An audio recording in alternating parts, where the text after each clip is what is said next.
무더위가 계속되는 여름날, 주차장에 세워둔 자동차 안은 마치 사우나처럼 뜨거워집니다.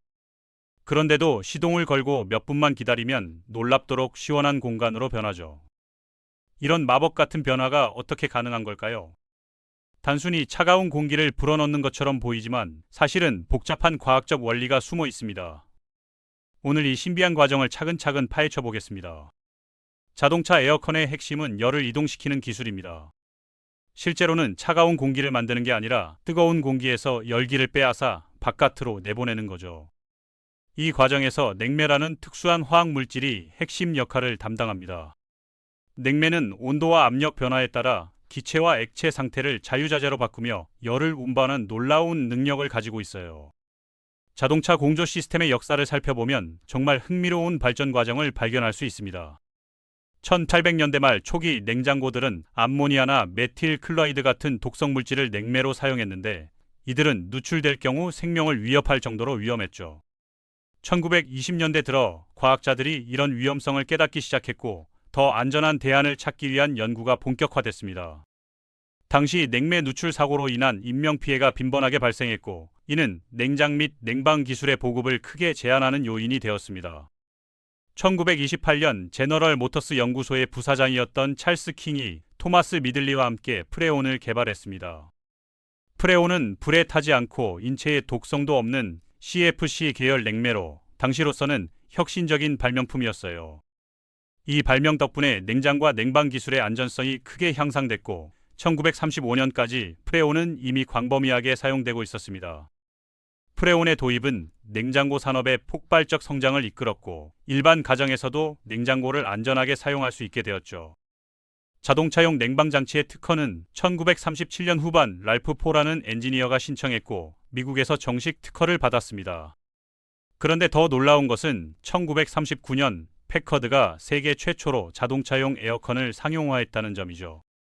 패커드 베이지공 모델에 처음 장착된 이 시스템은 프레온 R17을 냉매로 사용했습니다.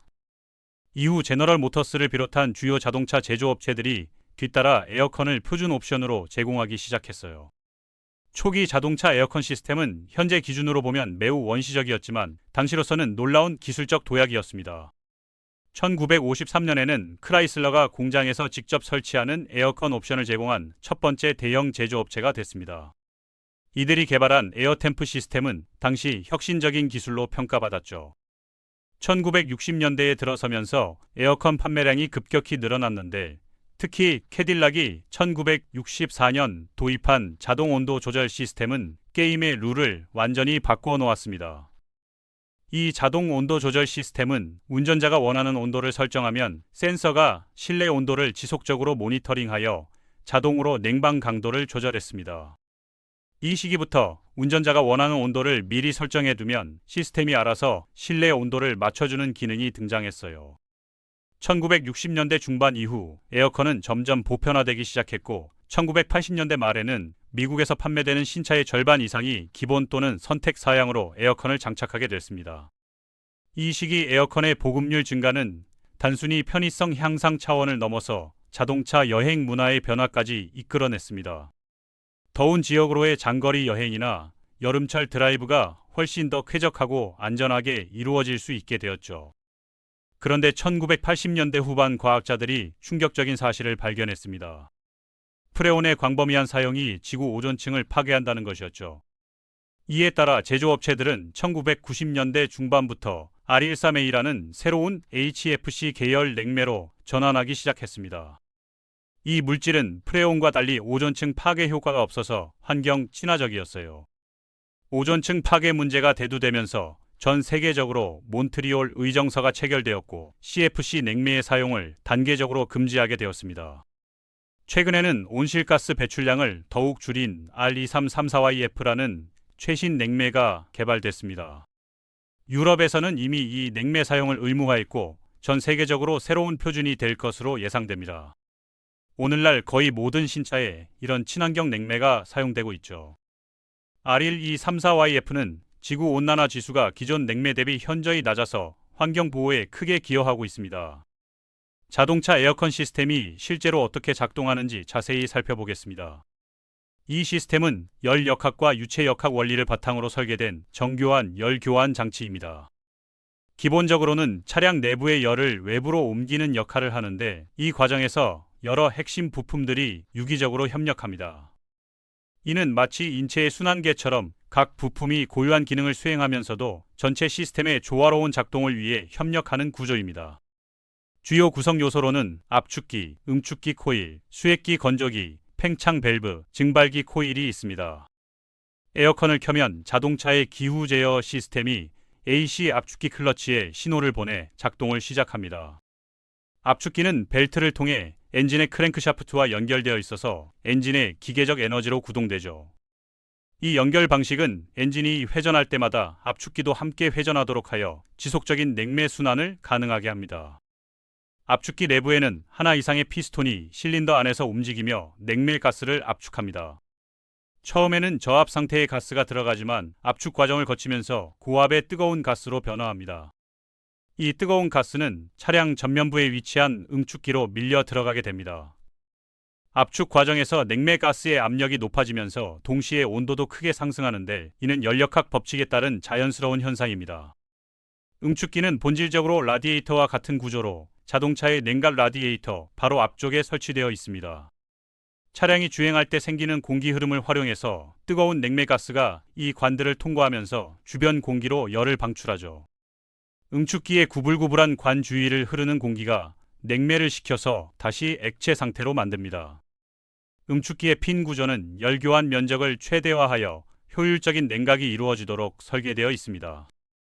냉매가 열을 잃으면서 고압 가스에서 고압 액체로 상태가 바뀌는 이 과정은 마치 수증기가 식으면서 다시 물로 변하는 것과 비슷합니다.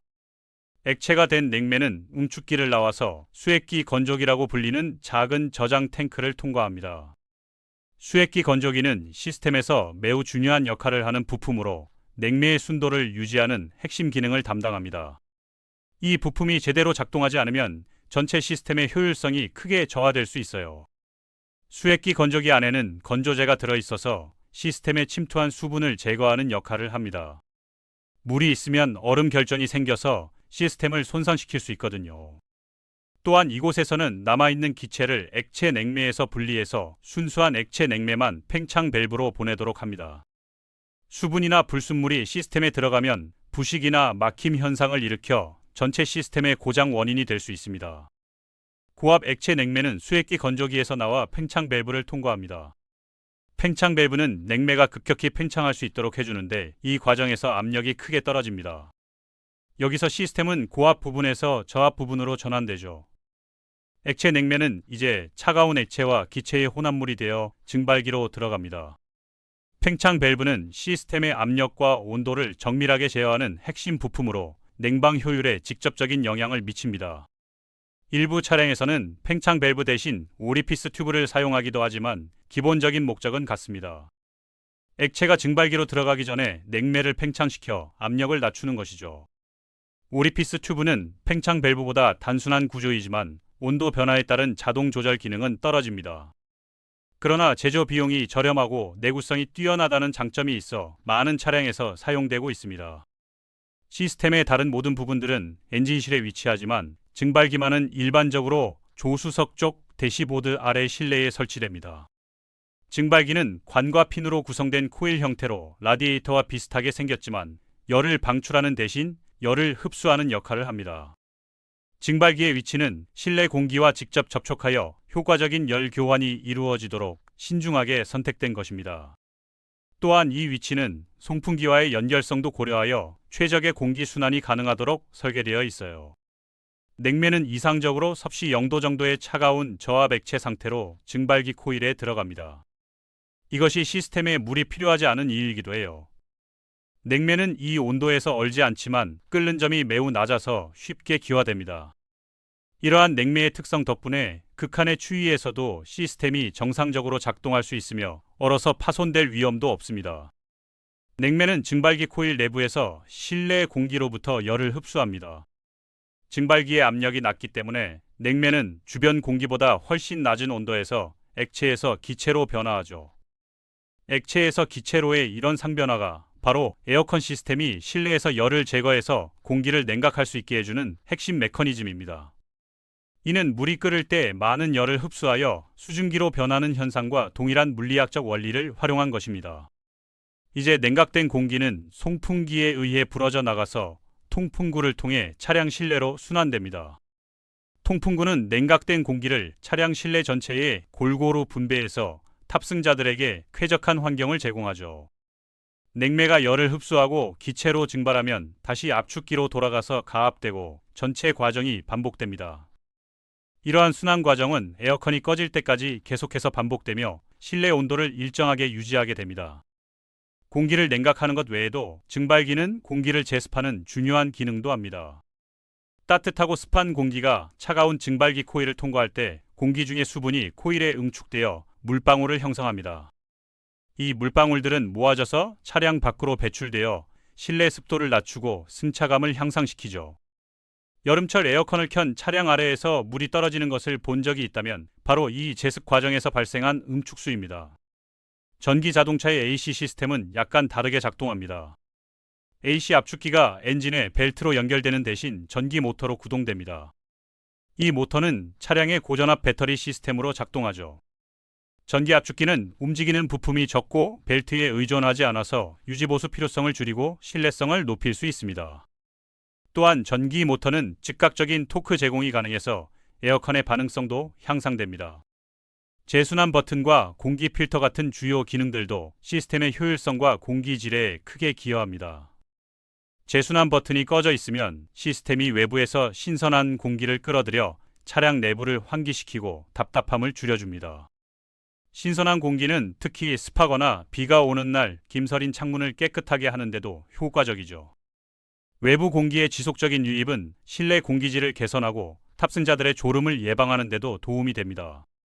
제순환 버튼이 켜지면 차량의 HVAC 시스템이 외부 공기 유입을 중단하고 이미 냉각된 실내 공기를 재사용합니다. 이미 냉각된 공기를 재순환시키면 AC가 차량 내부를 더 빠르고 효율적으로 냉각할 수 있어요. 이 모드는 차량을 빠르게 냉각하거나 외부 오염물질 유입을 막는 데 유용하지만 너무 오래 사용하면 신선한 공기가 부족해서 공기가 탁해질 수 있습니다. 특히 교통체증이 심한 도심이나 터널 구간에서는 제순환 모드를 사용하여 외부 오염물질을 차단하는 것이 좋습니다. 시스템에서 신선한 공기든 제순환 공기든 상관없이 공기를 깨끗하게 걸러야 하는데 이를 위해 조수석 쪽 대시보드 아래에 있는 공기 필터를 사용합니다. 이 필터는 먼지, 꽃가루, 기타 미세입자 같은 오염물질을 포착해서 운전 중 호흡하는 공기를 더 깨끗하게 만들어주죠. 최근에는 활성탄이 포함된 고성능 필터나 헤파 필터까지 사용되어 미세먼지나 세균까지 걸러내는 차량들도 늘어나고 있습니다. 공기 필터는 정기적으로 교체해야 하는 소모품으로 보통 10,000에서 벼 5,000km마다 교체하는 것이 권장됩니다. 다른 시스템들과 마찬가지로 AC도 정기적인 관리가 필요합니다. 차량 AC에서 따뜻한 공기가 나온다면 대부분 냉매 수준이 낮기 때문일 가능성이 높습니다. 시간이 지나면서 시스템에서 냉매가 누출되거나 구성 요소가 마모될 수 있어서 전문가에게 시스템을 점검받고 냉매를 보충하는 것이 중요합니다. 냉매 부족 외에도 압축기 고장, 응축기 막힘, 팽창 밸브 결함 등 다양한 원인으로 에어컨 성능이 저하될 수 있어요. 자동차 에어컨 시스템은 압력을 받으며 작동하기 때문에 외부 환경과 완전히 밀폐되어야 합니다. 냉매가 빠져나가거나 오염물질이 들어가는 모든 상황은 고장의 원인이 될 수 있어요. 어떤 구성 요소에 누출이 있다면 누출 지점을 찾아내고 결함 부품을 교체한 다음 시스템을 완전히 비우고 다시 충전해야 합니다. 냉매 누출은 대부분 고무 호스의 노화, 연결 부위의 부식 또는 물리적 충격에 의한 손상으로 발생합니다. 시스템 누출은 AC 냉각 기능을 정지시킬 뿐만 아니라 압축기까지 손상시킬 수 있습니다. 냉매가 너무 적은 상태에서 시스템을 작동시키려 하면 압축기가 과열되어 스스로 손상될 수 있거든요. 압축기는 보통 수리가 불가능해서 교체해야 하는 고가의 부품입니다. 압축기 교체 비용은 차종에 따라 다르지만 일반적으로 수십만 원에서 100만 원 이상까지 들 수 있습니다. AC 응축기는 핀을 통해 지속적인 공기 흐름이 필요합니다. 도로의 이물질과 먼지가 공기 흐름을 감소시켜 시스템 고장을 일으킬 수 있어요. 응축기는 차량 그릴 바로 뒤에 장착되어 있어서 외부에 다소 노출되고 부분적으로 막힐 위험이 있습니다. 정기적인 응축기 청소는 에어컨 효율을 유지하는 데 매우 중요하며 고압 세척이나 전용 세정제를 사용하여 청소할 수 있습니다. 정기적인 유지 보수를 통해 압축기가 과부하 없이 작동하고 응축기와 증발기가 깨끗하고 효율적으로 유지되도록 할 수 있습니다. 이제 가장 무더운 날에도 차량의 에어컨 시스템이 어떻게 시원하고 편안한 환경을 유지하는지 정확히 알게 되셨을 겁니다. 냉매의 과학적 원리부터 AC가 표준 기능이 된 역사까지 자동차 AC 시스템에는 엔지니어리의 혁신과 똑똑한 냉각 기술이 집약되어 있습니다. 자동차 에어컨의 이야기는 아직 끝나지 않았습니다. 더 친환경적이고 더 스마트한 세대를 향한 여정은 지금도 계속되고 있습니다.